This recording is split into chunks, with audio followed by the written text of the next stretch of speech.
मागील वर्षी मार्च महिन्यामध्ये जेव्हा एका वृत्तपत्राला ही बातमी आली त्यावेळेला त्या संपादकांनी मला कॉल केलेला होता आणि त्यावेळेला पेनड्राईव्ह अजून आलेले नव्हते आणि बातमी प्रसिद्ध झाल्यामुळे पेनड्राईव्ह येण्यास अडचणी निर्माण झाल्या.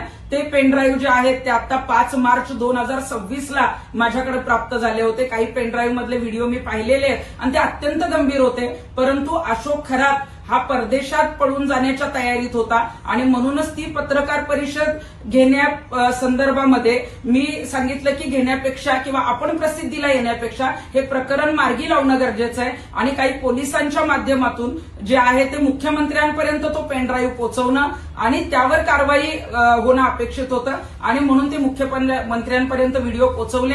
त्या टीमचा पण मी एक भाग आहे की ज्याच्यामध्ये ही सगळी मला माहिती होती की मुख्यमंत्र्यांपर्यंत काही पोलीस ही माहिती घेऊन गेलेत. मुख्यमंत्र्यांनी त्याबाबत कारवाई सुद्धा केलेली आहे आणि ज्यांनी माझ्यावर आरोप केलेत मला त्यांना एवढंच सांगायचं आहे की हे प्रकरण आल्यानंतर तुम्ही ज्या बाईट देताय, तुम्ही ज्या पद्धतीनं आंदोलनं करताय ते आंदोलनं किंवा याच्या श्रेयच जे आहे ते मला जातं. मीच ते प्रकरण जे आहे ते बाहेर काढण्यासाठी जे आहे ते मुख्यमंत्र्यांपर्यंत, पोलिसांपर्यंत जी लोक आलेली होती पेनड्राईव्ह घेऊन त्यांना पोहोचवण्याचं काम केलेलं आहे आणि एवढ्या नीच पातळीला म्हणजे अशोक खरात बरोबर सेटलमेंट किंवा त्याच्याशी बोलण्या एवढ्या नीच पातळीला जाणाऱ्यातली मी कार्यकर्ती नाही. मी चळवळीतली कार्यकर्ती आहे, प्रामाणिक कार्यकर्ती आहे आणि तुमच्यासारख्या राजकारणी महिलांवर विश्वास नसतो म्हणून हे लोक माझ्याकडे येतात आणि माझ्याकडे हे लोक आले म्हणून तुमच्या पोटात दुखतंय. पण आता या गोष्टी ज्या आहेत यातली जी प्रकरणं आहेत अजून काय काय कंगोरे आहेत ते मी लवकरच बाहेर काढणार आहे आणि एवढ्या नीच पातळीवर जाण्याची मला गरज नाही. एवढ्या नीच पातळीवर जाणारी मी असते तर मी 10 वर्षापूर्वीच राजकारणात गेले असते.